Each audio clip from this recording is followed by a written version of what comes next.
Strong passwords and policies are important across any application in the system. However, Azure AD has so many integrations and connections. From a business perspective, it is particularly important to secure this password.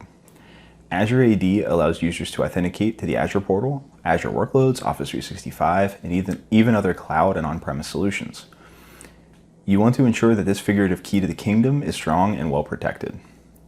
It is important to remember that strong security starts with well-informed and well-trained end users. Training your end users is a must. Policy can only take you so far. In a world where a well-placed question from an undercover social engineer is just as, if not more, detrimental than a brute force attack. We will cover 3 tips today to help you keep your users protected. First, password length is not the only strengthening factor. Be sure to have your end users mix in some alphanumeric characters, capitalization, special characters, just to mix up and decrease the chances of a quick brute force attack. Contrary to popular belief, this doesn't need to be a bad thing for your end users.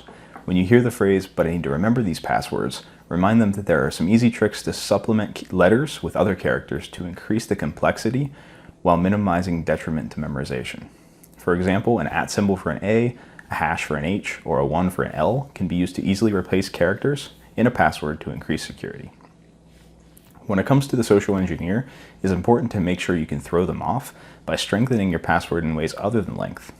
Capitalization is another way to fend off a would-be attack, especially if they're trying to obtain the information via phone. Try to place capitalization in non-obvious areas, rather than at the front or the end of your password. Also, try to minimize the ability to guess your passwords. Your favorite sports team's dog name or hometown are common things to use in passwords and should be avoided.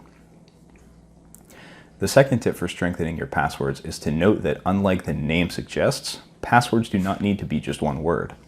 In fact, to increase password length, it is recommended to use a complete sentence as a password.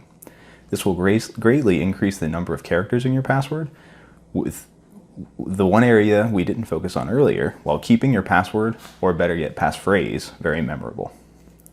Third and final tip of the day is to be cautious about answering security questions. They can be helpful in a pinch when you forget your password, but think how easy it would be for another party to answer these questions on your behalf. Surely your significant other, sibling, or best friend could impersonate you and reset your password, but how about a clever social engineer with the right set of charisma and leading questions? One commonly overlooked area of security questions is that they can be completely false. This is one of the few times in life you'll get advised to lie. Completely make something up. Your mother's maiden name, use your brother's middle name. First car, use your dream car. This will help you when confronted with a social engineer. It's much harder to lie in person or over the phone. Either you'll get caught off guard or not realize it's a leading question in the first place. If you lie in your security questions and end up telling the social engineer your first car was a 1994 red sedan, he won't guess the actual security answer of a 2019 sports car. Lastly, let's touch on password policy. While most of the work is in training your users, policy is still vital to the success of strengthening your password initiative.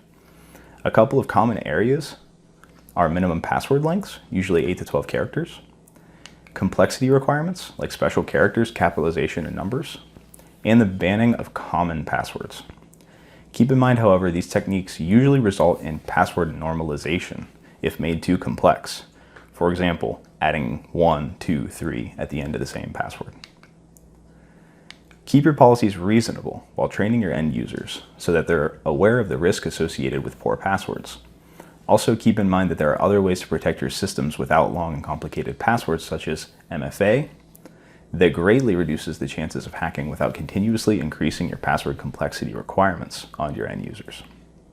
Also, keep in mind the Microsoft Best Policy to be a guiding factor for your security staff, and check those sources frequently for any updates. Thanks so much for watching this iteration of Azure Every Day. I hope you've taken some value in today's session and can use some of the items today in practice to help your company. Be sure to check out our other videos and contact us if you have any questions about this topic or any other segments in the information below. Have a nice day.